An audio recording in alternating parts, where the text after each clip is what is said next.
afternoon, students.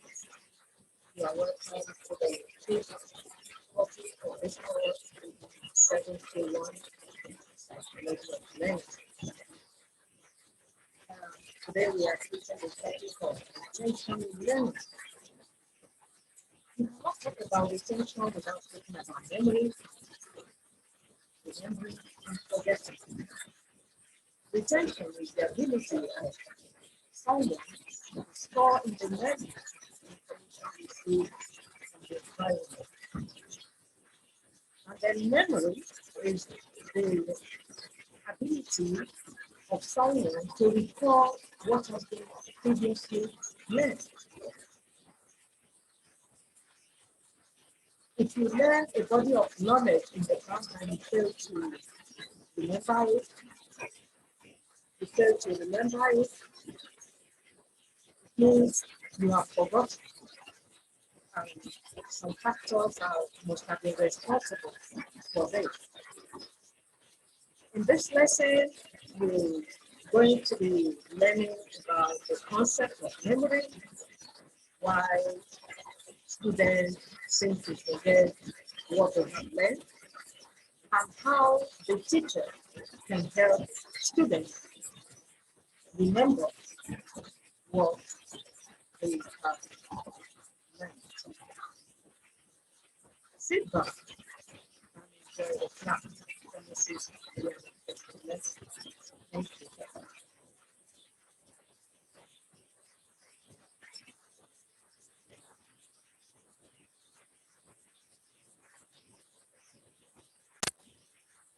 I said,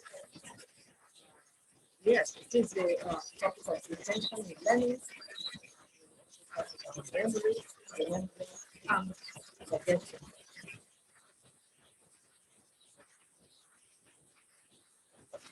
Yeah, what are the learning outcomes of this lesson? After completing the lessons for this topic,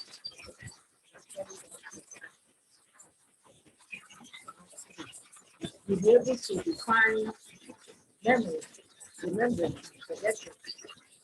You'll be able to discuss types of memory and strategies for enhancing the storage of memory. You'll be able to explain theories of forgetting.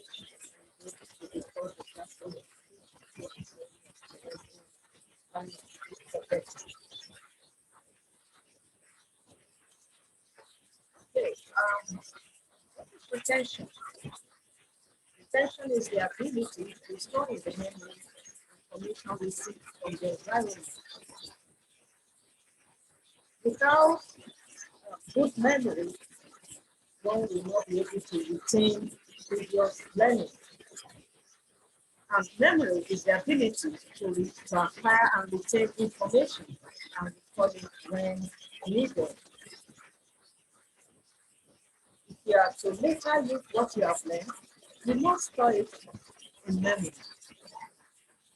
Like I said, without good memory, one will not be able to retain previous learning.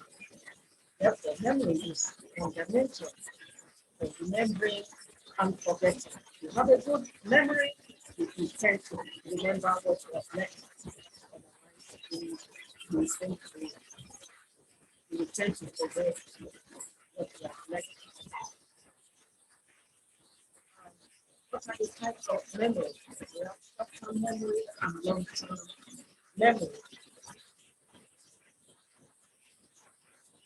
Okay, human beings have limited attention and typically can only attend to just one input channel.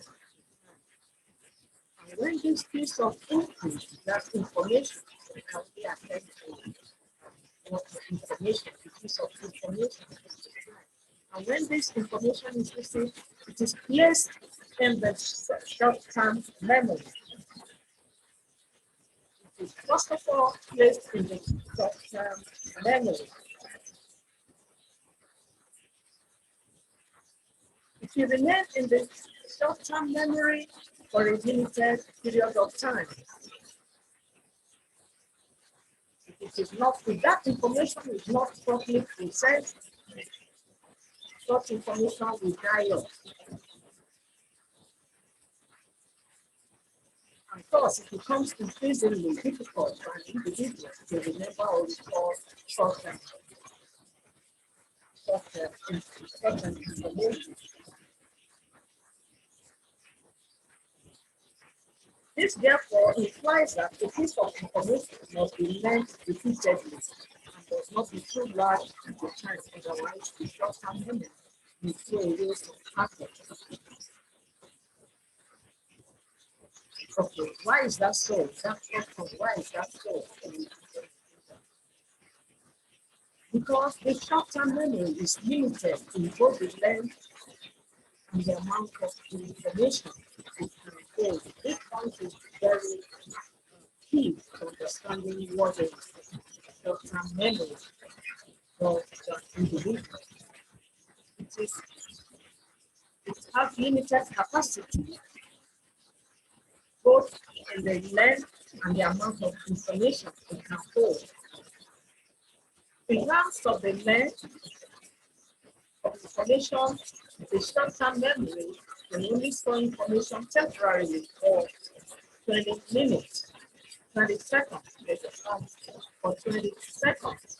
And unless the receiver of that information acts upon it, processes that information is forgotten.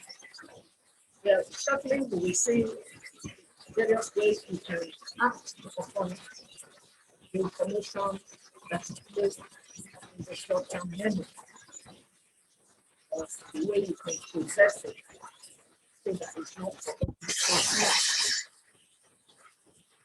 Also, the storage capacity, mind you, we're talking about the length of the information that the short-term memory can hold. We said no more than 30 seconds. Can only hold information temporarily, and it will only remain in the short-term memory for no more than 30 seconds. Also, what about the amount of information it can hold? The amount. In terms of the amount of information, because the storage capacity of short-term memory is limited, it can only hold a small amount of information at a time, no more than 9 items at a time. Any item above this capacity is thrown away.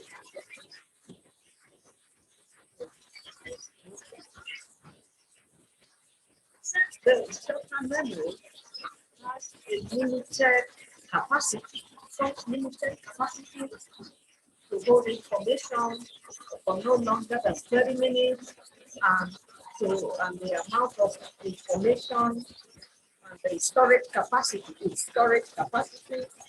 it can hold no more than 9 items at a time.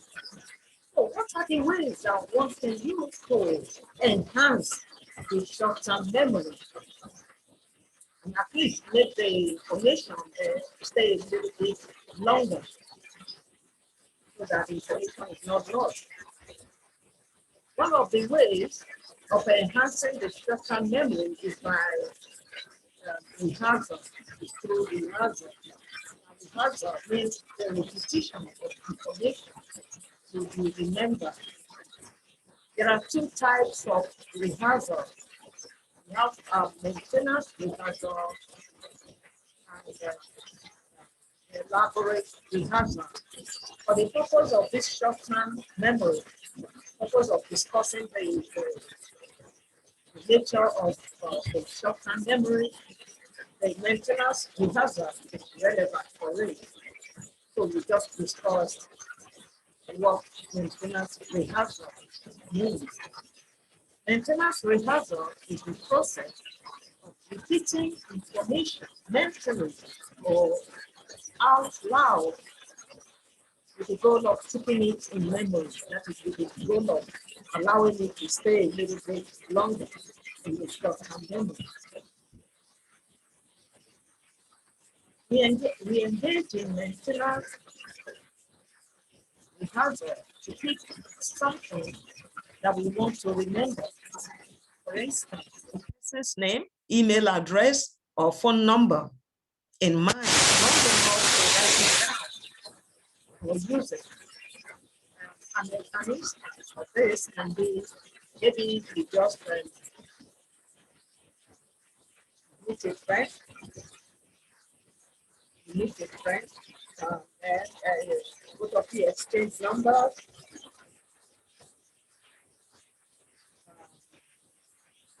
Meet a friend, both of you exchange numbers.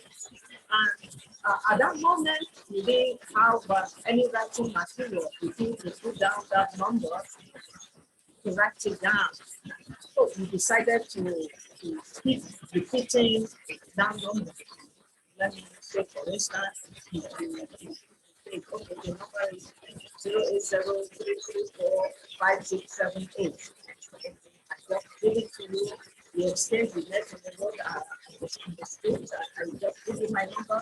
And then you keep that number, repeating it in your mind, hoping to transfer the number into your phone. 080234567. 080. You just keep repeating that number until you bring out the phone from your bag and then key it in and save it in your number.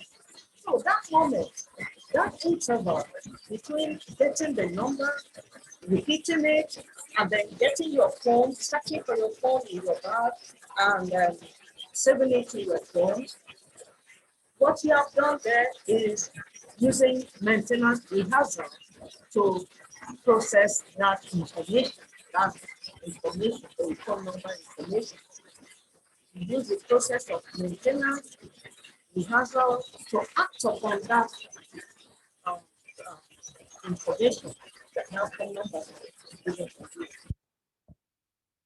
So yeah, that is the one way of enhancing the short-term memory, so that information, because information you place at the short-term memory, normally when the first input, the first channel for receiving information is the short-term memory. Any information that comes to you is usually placed first of all in the short-term memory. So whether that information will get lost or it will be transferred to the long-term memory will depend on how you handle that information. So the first port of call for any information that comes to you is the short-term memory. And then we have seen one way of enhancing the short-term memory, ensuring that any information that is placed there is not lost. You can act upon it before writing it down. Okay. That is what this point says. We engage in maintenance rehearsal to keep something that we want to remember. Otherwise, if you just leave it without acting upon it, sooner or later it will be forgotten. After the 20 seconds, that's when information can remain in the short-term memory. After 20 seconds, you can't get that information again, except you have acted upon it, you have processed it. Another way to enhance the short-term memory, another way we can use to keep memory in short-term, to keep information in short-term memory is by chunking. By chunking. And what does that mean? It is the process of organizing information into manageable bits or chunks. Chunking is useful when trying to remember information like dates and phone numbers. Let's still use that example of the phone number 080234555, okay, up to 9 figures. Nigerian numbers has, okay, not 9, 11 figures. Okay, if you want to use the strategy of chunking,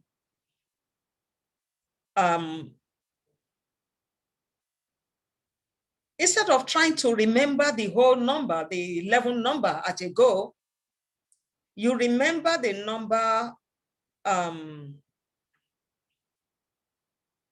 okay, you can chunk the numbers. You can say 0803, chunk them. That is, take them 4 or 3s at a time.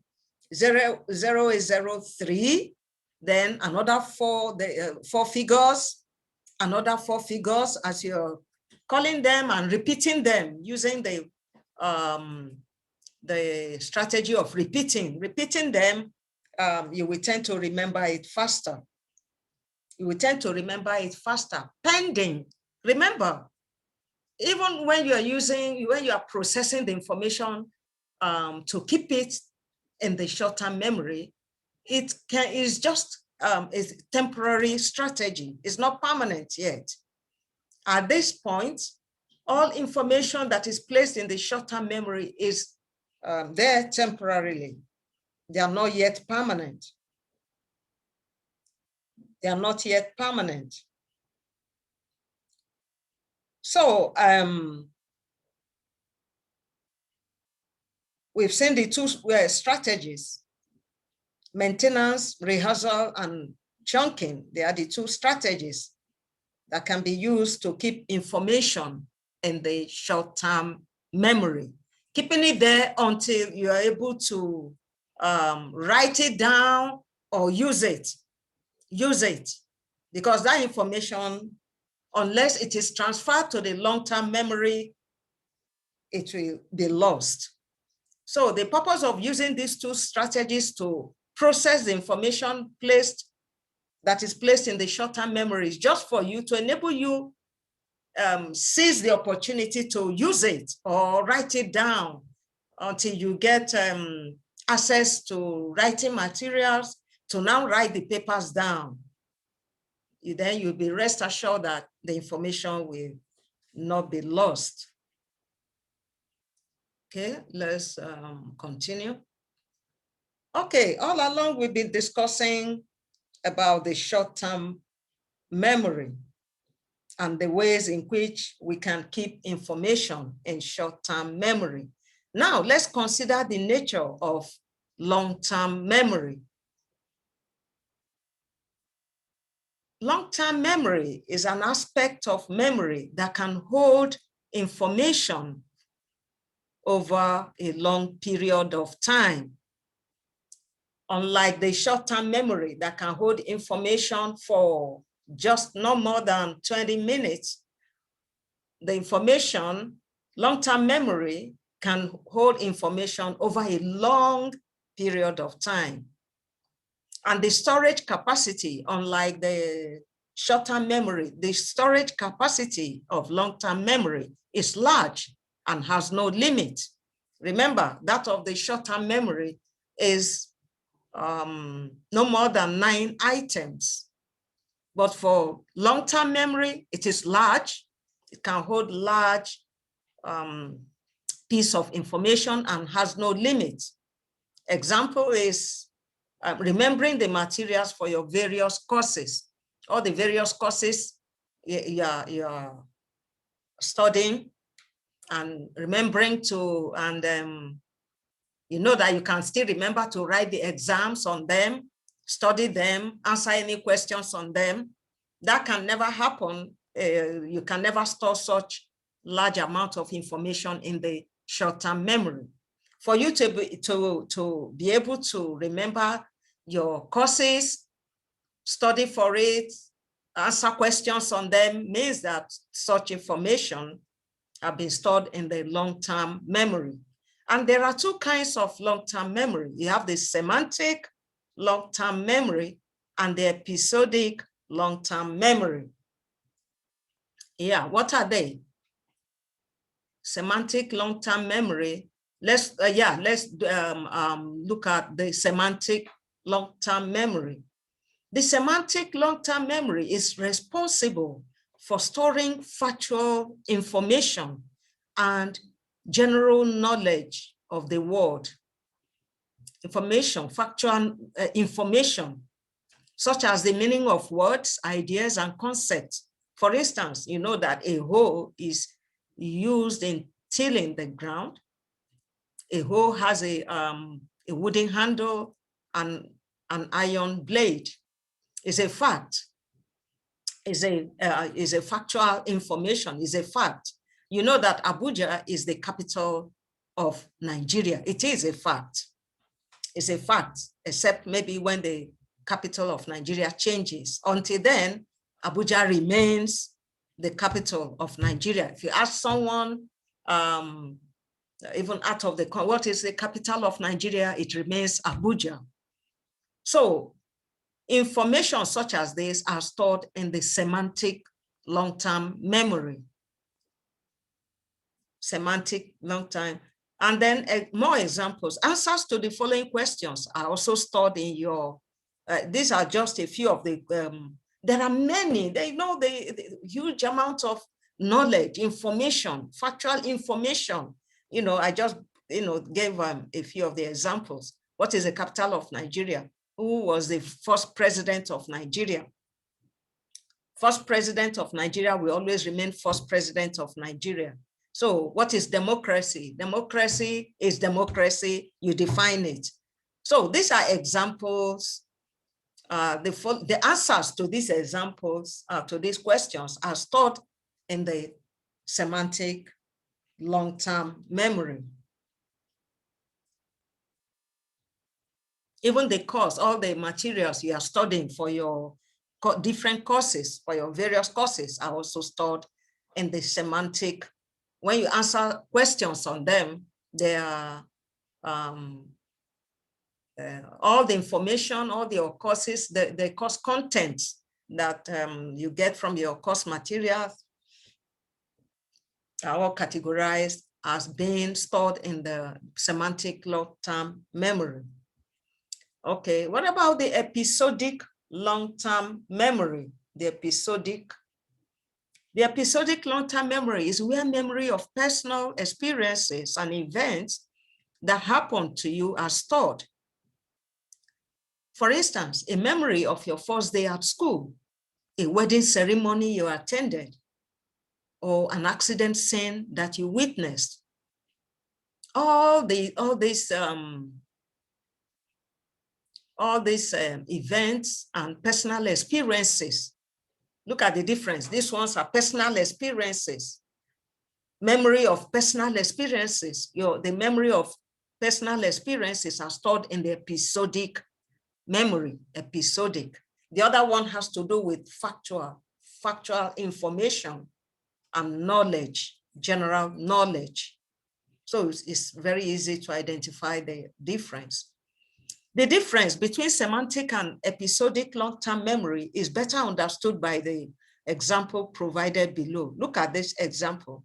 Semantic memory might contain information about what a dog is. A dog is a dog. It has 4 legs and other characteristics of the dog. A dog remains a dog is a factual knowledge, So, whereas episodic memory might contain a specific memory of a day you were beaten by a dog while going to school. You are beaten. It's not everybody who is beaten by a dog. So you are the one that experienced this, this personal, you are the one that had this personal experience. It's specific to you. So it is stored, such memories are stored in the episodic memory. So let's progress. Yes, in the short-term memory, we learned the ways in which we can enhance the short-term memory. There are also ways in which we can enhance the long-term memory. Is by using elaborative rehearsal. Elaborative rehearsal. Don't confuse elaborative rehearsal with maintenance rehearsal. Maintenance rehearsal is associated with a short-term memory. That is the method you can use to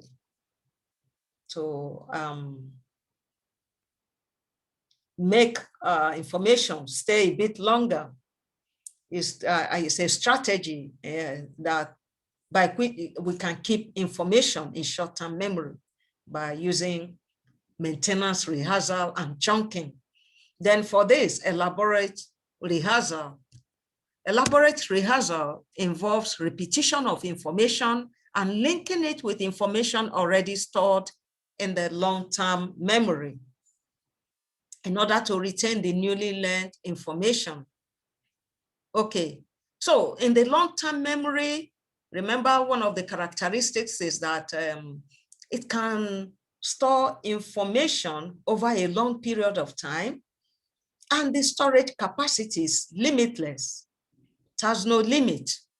So because it has a lot of information stored, there are a lot of information stored in the long-term memory.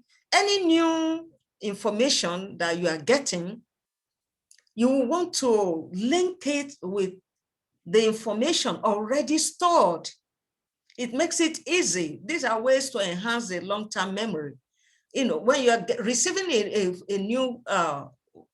new information, a new piece of information, which you intend to keep in the long-term memory. For instance, you are studying a course,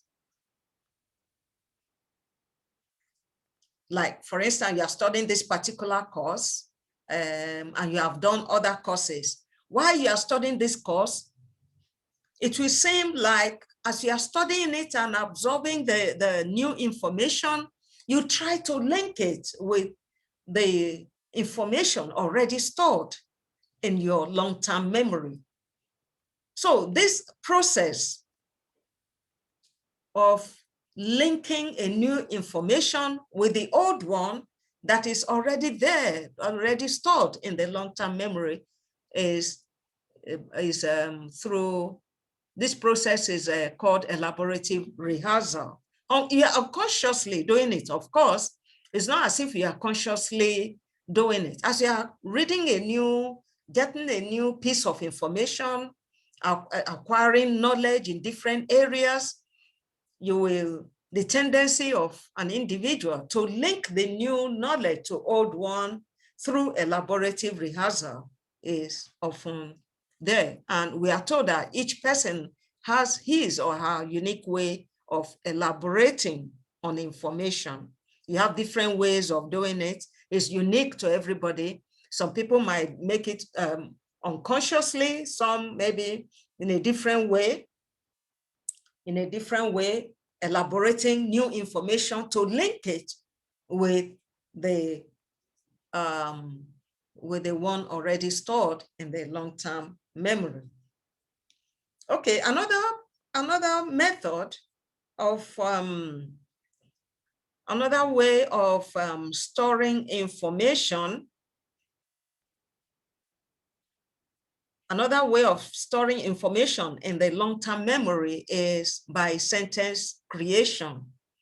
This is otherwise called verbal elaboration. It is a process by which a sentence is made with a learned concept as a component, as a way of keeping it in the long-term memory. For instance, when a child is taught the alphabet, the teacher often associates the letters with an object as B for ball, A for apple, B for ball, C for cat, D for donkey, E for elephant. The sentences that could be made are B for ball, kick the ball, kick the ball.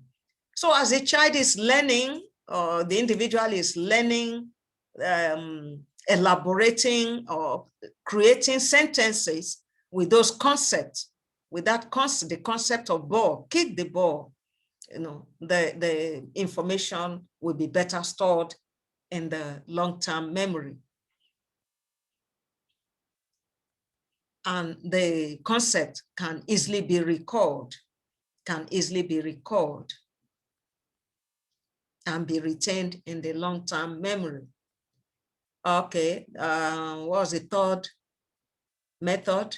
Okay, by creation of mental picture. When a concept is associated with an object, as shown above, okay, the child will recall quickly, e.g. letter B as in ball. Whenever the child comes across letter B, he or she can also visualize a ball. Okay, this creation of mental picture is almost related to sentence creation, the previous one we looked at. Sentence creation, you are creating a sentence with that concept being learned. But here, creation of mental picture, you are not creating a sentence here, you are only associating the concept with an object, like a B for ball. You're associating the concept of ball with the real object, So as the individual sees ball, learns about ball, and then sees the object, that connection will be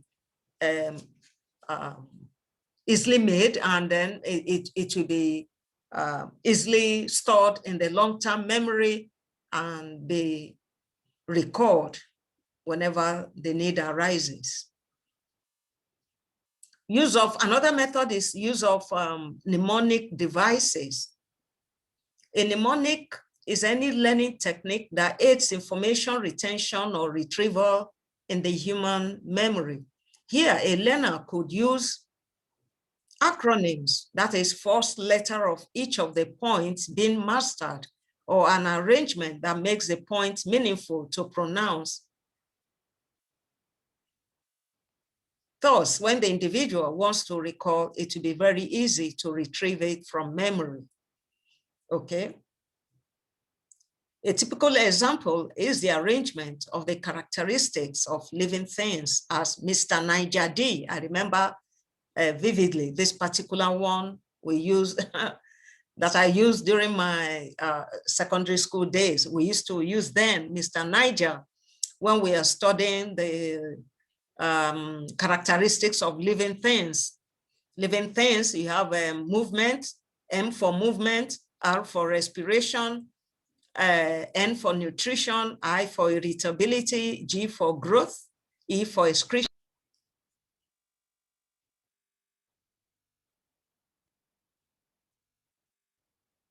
Okay, I think it went off there.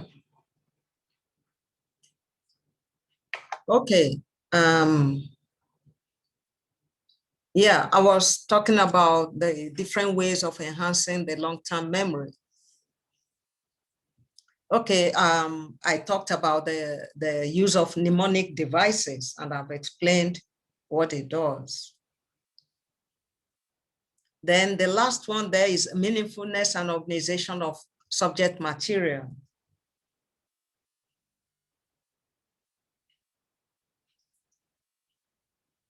One of the ways to improve retention is the method of making the subject matter meaningful. Meaningful material is easy to retain because it is better learned. Ways, I want you to understand that these different ways of enhancing the long-term memory is also ways of retaining. You are retaining, the information is a way of ensuring retention of information. Remembering and forgetting.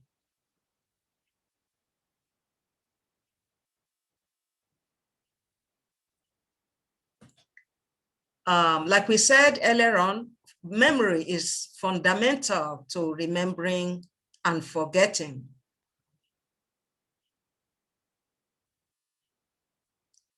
Remembering is the ability to recall stored ideas or materials in the brain to the mind. Two things happen to what we learned. We either remember it or forget it. Forgetting means failure to retain what has been acquired or learned. If an individual fails to remember what he or she has learned in the past, it means the individual has forgotten. There are many reasons why and how people forget what they have learned. This is better understood with the aid of some theories of forgetting.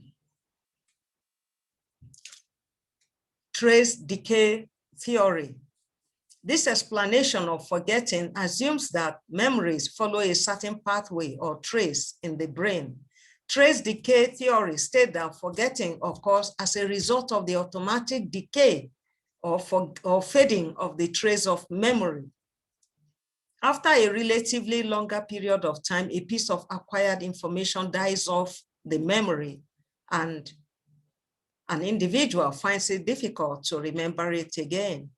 Examples of this are the experiences acquired in the earlier part of one's life, and as the body systems grow, in addition to several experiences acquired, the earlier learned facts tend to go into extinction. Another theory is that explains why we tend to forget is the theory of interference theory. What does it say? Interference theory maintains that one may fail to remember a piece of information because other pieces of information are blocking or interfering with it. There are two ways in which interference can cause forgetting: retroactive inhibition and proactive inhibition. Let's look at each of them. Retroactive inhibition. It occurs when retroactive inhibition occurs when you forget a previously learned task due to the learning of a new task. Retro means back. You forget a previously learned material due to the learning of a new task. For instance, when a person relocates to a new area of the city, there's a tendency for him to forget addresses of his earlier location in the city. You tend to forget a previously learned material because of the learning of a new one. Then what about proactive inhibition? This is just the opposite of retroactive. Here, the old learning retained in the memory works forward to interfere with the retention of something currently learned. You tend to forget something you have learned you have acquired currently because of the old learning that you had.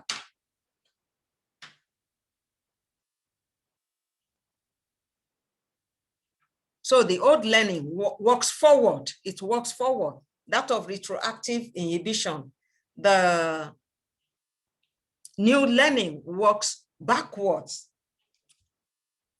to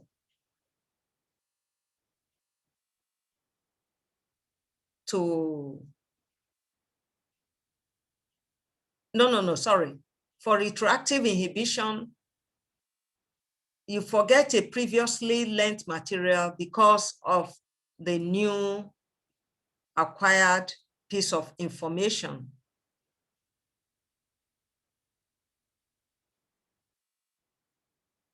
Okay. And then the proactive inhibition is typically the opposite of retroactive inhibition. Here, the old learning is the one, it works forward to interfere with the new learning. The third theory, or the third theory that has been used to explain why people forget what they have learned is cue dependence. This is the failure to recall information due to missing cues that were present at the time the information was encoded. That missing link is no more, there is a missing link between where you, there are missing cues. Due to missing cues, you tend to forget you fail to retain information due to missing cues that were present at the time the information was learned, was coded. Classroom implications of theory of remembering and forgetting. The teacher should always associate a current learning with practical examples. You should use concrete object to demonstrate objects learned in the classroom. The teacher should endeavor to teach the use of mnemonic devices in order to aid recall. Field trips and excursion, saying things practically and drawing personal conclusion and discovery enhance retention, and information gathered tend to remain permanent. I want you to look at this class activity. Try to attempt it. Explain how a teacher can promote retention in the classroom. So with that,